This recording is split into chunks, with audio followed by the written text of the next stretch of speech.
அத ஆதவர்ஜுனா அவர் ரொம்ப ராவான ஒரு பர்சனா இருக்காரு. அரசியல்ல நெளிவு சுழிவுகள் அதிகமாக இருக்கும்.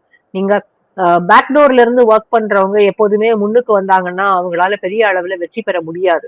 நீங்க அப்படி பின்னால இருந்து அரசியல் காய் நகர்த்தல்களை செய்யக்கூடியவர்கள் அந்த அரசியல் மட்டும்தான் அவங்களால செய்ய முடியும். வெளியில ஓட்டு அரசியலுக்கு வந்துட்டாங்க அப்படின்னா அவர்களுக்கு தோல்விதான். ஏன்னா மற்றவங்களுக்கு நீங்கள் அவங்களால வியூகம் வகுத்து கொடுக்க முடியும். அவர்களுக்கான வியூகம் பெரும்பாலும் தோல்வியாகத்தானே முடியும். அப்படி இப்ப நிறைய பேர் இருக்காங்க தமிழ்நாட்டுல. நிறைய ஆட்களை நம்ம பேர் சொல்லியே சொல்லிட முடியும்.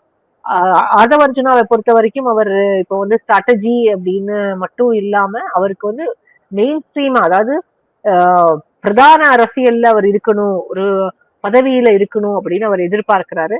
அதை அவர் செய்யறாரு. அது அவருக்கு கை கொடுக்குமா, இல்ல விஜயோட நீண்ட காலம் அவரால் பயணிக்க முடியுமா அப்படின்னா அது இல்ல அப்படின்னு தான் நான் சொல்லுவேன். பெரிய அளவுல அவரால் பயணிக்க முடியாது.